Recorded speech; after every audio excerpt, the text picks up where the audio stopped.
Di dunia yang serba berisik ini, pernah nggak sih Anda merasa kalau kekuatan sejati itu justru tersembunyi, bukan dari apa yang kita ucapkan, tapi justru dari apa yang kita pilih untuk nggak kita katakan? Hari ini kita bakal bongkar kekuatan dahsyat dari diam. Coba bayangin ini, Rusia tahun 1825.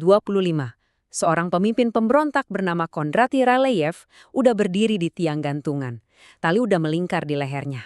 Pintu jebakan di bawah kakinya kebuka, talinya putus. Dia jatuh, memar, tapi selamat. Di zaman itu, ini tuh dianggap tanda dari langit. Sebuah keajaiban. Harusnya dia bebas dong.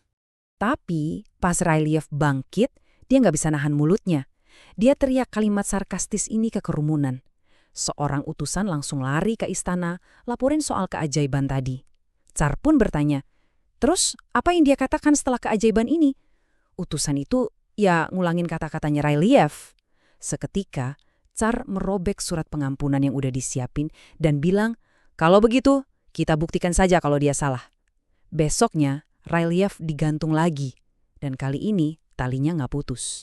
Kisah tragis Ryleyev ini jadi contoh sempurna dari hukum keempat dalam buku The 48 Laws of Power karya Robert Greene.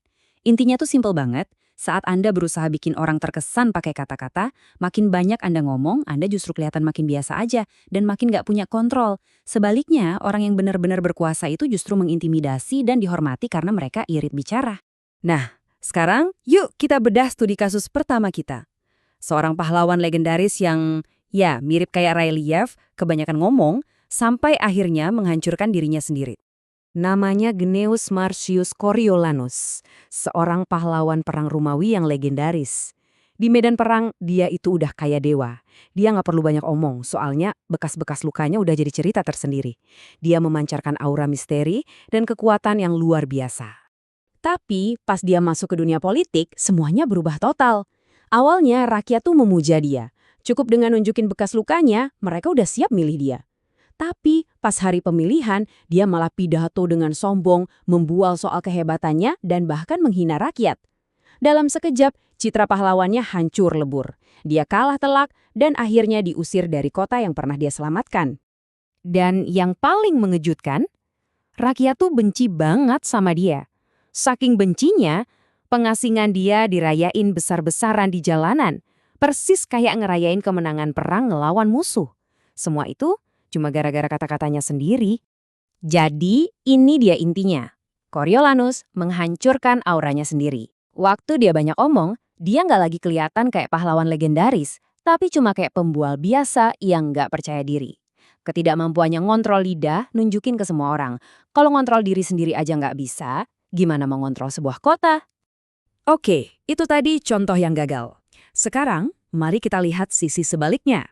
Seorang ahli yang justru membangun kerajaannya di atas kekuatan diam. Lihat deh kontrasnya, kayak langit sama bumi. Coriolanus ngebuka semua kartunya, menghina dan sombong. Di sisi lain ada Raja Louis XIV dari Prancis. Dia ngelakuin kebalikannya. Dia lebih banyak dengerin, diam, dan cuma ngasih jawaban singkat yang penuh teka-teki. Hasilnya, Coriolanus kehilangan segalanya. Louis justru jadi salah satu raja terkuat dalam sejarah. Salah satu ucapannya yang paling terkenal, kalimat pendek tapi powerful ini. Saya adalah negara. Kalimat ini ngerangkum semua kekuasaannya tanpa perlu penjelasan panjang lebar. Bobot dari kata-kata ini datang justru karena jarang diucapkan. Coba bayangin, para menterinya udah debat berhari-hari. Mereka nyajiin argumen terbaik mereka di depan raja. Setelah dengerin semua dengan saksama, jawaban Louis seringkali cuma 3 kata. Akan saya lihat. Abis itu dia pergi, ninggalin para menterinya dalam ketakutan dan ketidakpastian selama berminggu-minggu. Diamnya Raja Louis ini adalah senjata. Itu bikin semua orang di sekitarnya jadi nebak-nebak dan cemas. Nah, dalam kegugupan mereka buat ngisi keheningan itu, para menteri dan bangsawan seringkali malah keceplosan ngebocorin rahasia mereka sendiri. Ambisi, ketakutan, sampai rencana mereka. Diamnya sang raja justru memberinya semua informasi yang dia butuhkan, tanpa perlu bertanya. Dan jangan salah, ini bukan cuma taktik kuno loh. Seniman modern sekelas Andy Warhol juga paham betul prinsip ini. Wawancaranya tuh terkenal samar dan ambigu. Dia sengaja ngebiarin orang lain yang menafsirkan, dan itu justru nambah misteri dan nilai karyanya. Dia tahu betul, waktu Anda diam, orang lain yang akan sibuk ngasih makna pada keheningan Anda. Oke, jadi kita udah lihat contoh nyata hukum ini. Sekarang mari kita bedah psikologi di baliknya. Kenapa sih ngomong lebih sedikit itu bisa jadi sangat efektif? Prosesnya sebenarnya sederhana, tapi luar biasa kuat. Waktu Anda diam, orang lain nggak tahu apa yang Anda pikirkan. Ini bikin mereka nggak nyaman. Manusia itu pada dasarnya nggak tahan sama kekosongan, jadi mereka refleks berusaha mengisinya.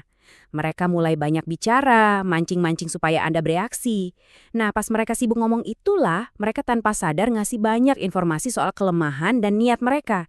Tentu aja, sama seperti kekuatan lainnya, ini adalah alat yang harus dipakai dengan bijak. Ada kalanya, diam justru bisa jadi bumerang.